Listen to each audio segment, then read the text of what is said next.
I've played a lot of PS2 games, and currently it's the largest library that I own at this time. For me, it was a majority of my young adulthood phase from being in high school until my sophomore year in college. I really enjoyed what the PS2 had to offer. That being said, not all the games are good, and today I'm going to talk about 10 games that you should avoid. I'm not saying these are the worst 10 games on a platform. These are just 10 games that made me want to take a bong rip from a Chernobyl reactor. Make sense? Let's begin.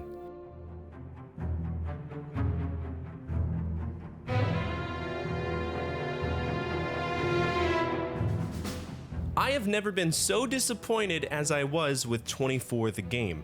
The first time I encountered it, it was on a PlayStation Magazine demo disc, and I was captivated.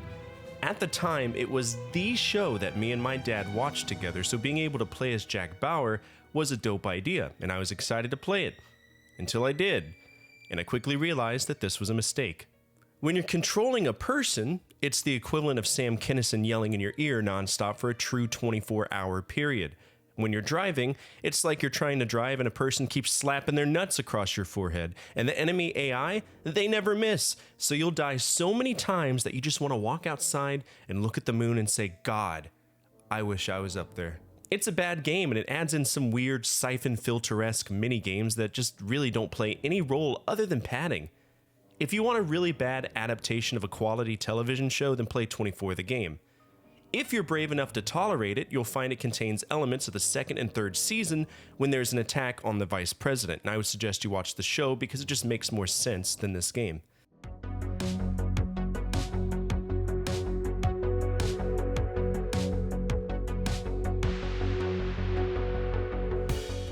As a kid, my dad would never let me play M-rated games, and the only time I played this was when I traded a game with one of my friends at school in secret, and I would hide this in my closet until I got home and I'd play a little bit here and there. And yeah, that was my way of playing M-rated games. Now, as an adult, I was well versed in GTA clones and the games that did it right, like Saints Row 2, Sleeping Dogs, the works. True crime to me was lazy. And while it was fun for the first 10 minutes, switching the role of the criminal with that of a police officer, the game is clunky as shit. If you know how to play it, you can burn right through it, but the game's precision controls are much to be desired, and after 2 hours of the same thing, it does lose its charm. We play as Detective Nick Kang, who works at the LAPD, and of course, our dad was a detective who disappeared, and we need to break up some nonsense with the triads in Los Angeles, which conveniently works because we're Asian! Solid plot, Luxaflux. Solid plot. While this game isn't great, and honestly the sequel I'm not really looking forward to either, the third game in the series, or at least what would have been True Crime Streets of Hong Kong, luckily got picked up by Square Enix to become Sleeping Dogs, which is a decent game, and I do suggest that you check it out.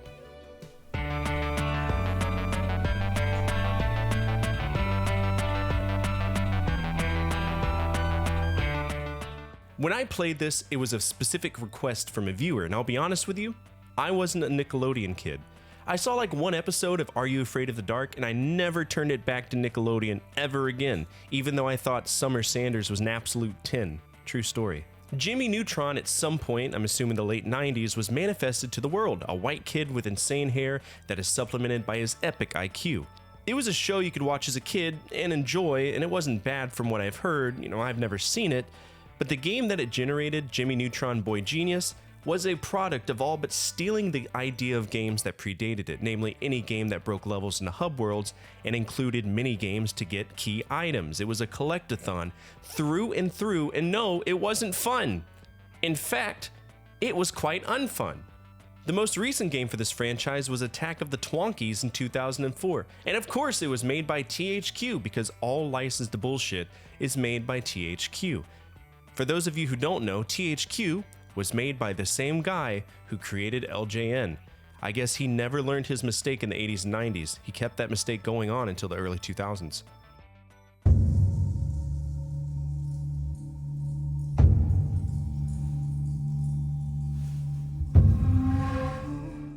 Before we had Red Dead Redemption, we had Red Dead Revolver, right? Which was an arcade game, at least in how it was presented.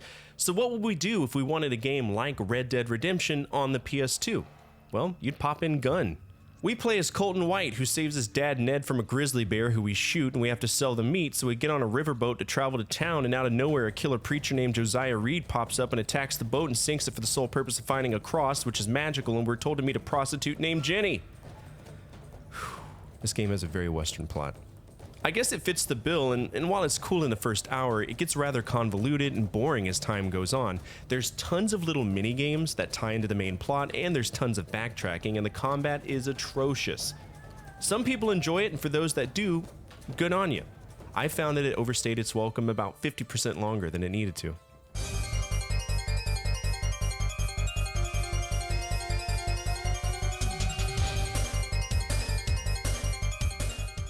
Stuntman was my guilty pleasure rental from Blockbuster before Blockbuster shit the bed. There was something so fun about being a stuntman, maybe because at the time there really wasn't a big focus on it, especially in the video game world. Here's the issue. It controls dreadfully, and I do mean dreadfully. You would think that if you're going to make a game that involves exclusively driving, you might want to QA test the driving mechanics. The one key issue I found was that there really wasn't any wiggle room in how the turning mechanics went. It was either hard left or hard right. And the learning curve is steeper than Mount Everest's Western approach, right? It's rough. Another thing that blows is that the game is 100% trial and error through and through. You're doing takes upon takes upon takes to get the stunt right, and you only get 3 errors before the take is scrapped. And as you get further down the road and you work on what's considered larger motion pictures, the wiggle room you have for making errors is minimalized. In the game, we're a stuntman, and prior to every stunt, they give you a working idea of what the scene is. Then out of nowhere, you'll get like these flash instructions to do stunts. It'll be like, action, between the cars, hard right, through the barrels, up the ramp, close to car, right? But imagine that getting faster and faster as you go on. There was a sequel, I just haven't played it yet, Stuntman Ignition in 2007, and it's a THQ game. Enjoy that.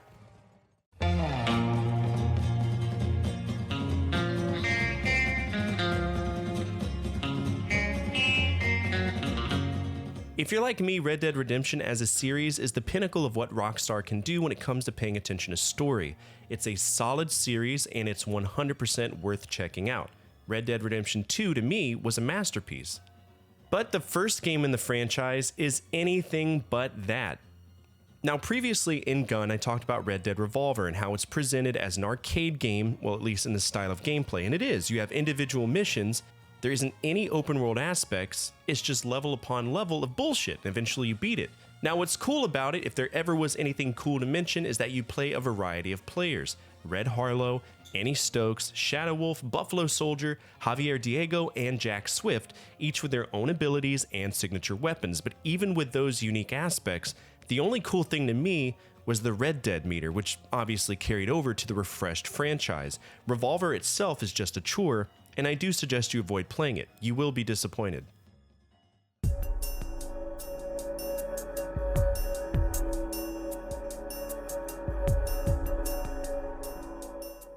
Do you like Siphon Filter? I personally don't, but I can see where people would. It was a fairly decent trilogy of games on the PlayStation 1, albeit very annoying, and it was on my shit list for years. The idea is that we enter a mission, and as we accomplish the objectives, those objectives can change at any given time, which obviously implements a challenge with a dummy thick coating of trial and error, but you get used to it. As we jump to the PS2 era of gaming, Siphon Filter tried to as well, and they failed. Aesthetically, the Omega Strain is awesome. It's a good-looking game with solid controls, and all the elements that made Siphon Filter what it was carried over. Here's where they went wrong. They put a heavy focus on network play. Many of the items you need to accomplish the objectives in the single-player mode are hidden behind unlockables you obtain through network play, and good luck getting those in the modern world because those servers have been long dead. Long dead. In fact, this game wasn't even created with the intention of having a single-player mode at all. Sony demanded it, and their solution was to parallel the online aspect with the single-player aspect, but nowadays, if you try to play it, you see a shell of what could have been, no more no less. The most recent game in the franchise was Logan Shadow in 2007 for the PSP, which was re-released for the PS2 in 2010, which is kind of late. PS2 was discontinued in 2013.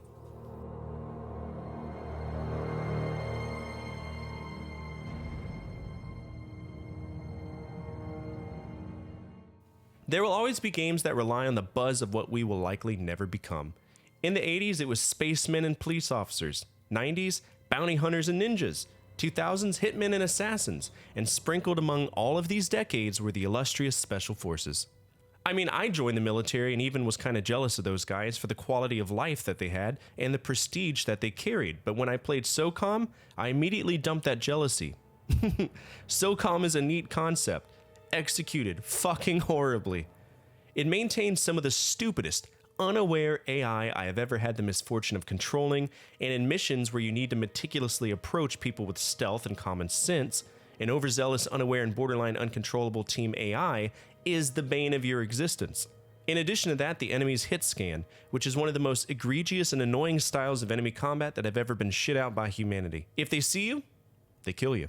Now, this franchise has been alive and well at least up until 2014 with SOCOM 4 US Navy SEALs, and I am interested to see if they fixed anything throughout the years, but I will say this first entry is incredibly rough.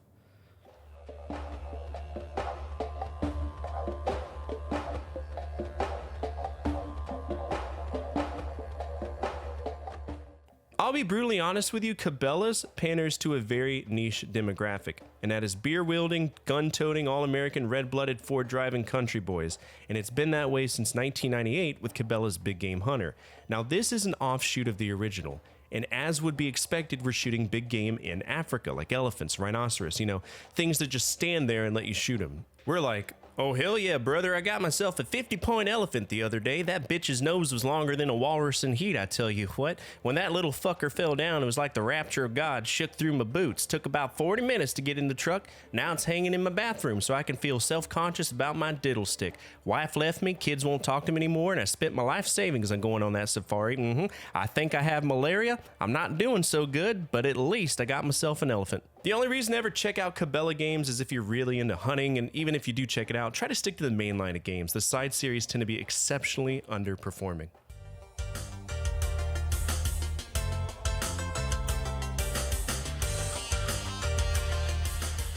Which is why I play them, right? Underperforming is my bread and butter, and if I have them, why not play them? Honestly, I think Cabela licenses are just handed out to let newer companies try their hand at programming dear AI, because I've never heard of Sandgrain Studios or Magic Wand Productions or even Fun Labs, and yes, those are all companies that developed it on different platforms. In Trophy Buck, we're revving up the F-150 to go to 24 different states and make additional holes in deer that weren't originally there. It's short, stupid, and it's not a good time. If you want a good time, play Big Game Hunt or even Dangerous Hunts. That's where the skill comes in, where the hunter can be hunted.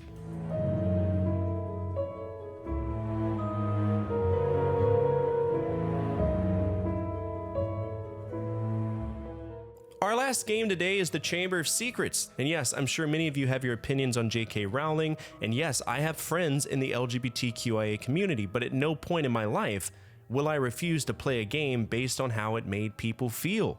You can't do what I do every day and ignore video game history. It's not feasible. And I played these games long before Rowling went on her little Twitter tirade, so yeah. But if we talk about the PS1 games, they're not bad. Not bad at all. It's very British in the humor, which I do appreciate, and it's playable. Like, I enjoyed it. I really did. But Chamber of Secrets is where they messed up, at least on the PS2 version.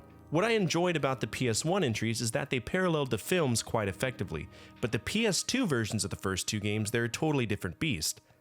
In Chamber of Secrets, we have this stealth mechanic that constantly screws you over, and in general, it's grossly unfun. My PS2 actually refuses to play this game. I guess my laser's going out, but I did make it about 4 hours into it before the shenanigans continued, so instead, I opted to play the PS1 entry, and I was pleased by it. The PS2 game just tried too hard and chalk it up to EA just being overzealous, which is what EA does. And that's it for today. Are there any PS2 games that really rustle your jimmies? Feel free to tell us down below. Also, we're getting awfully close to that 4,000 subscriber count, and I would love for you to join our community of folks who enjoy video game history and remembering a time when life was just a little bit easier to live. Also, if you don't mind, hit that thumbs up button because it helps boost visibility for the channel and the stuff I work on every single day. As always, from my family to your family, good energy, good vibes. Fortefyre out.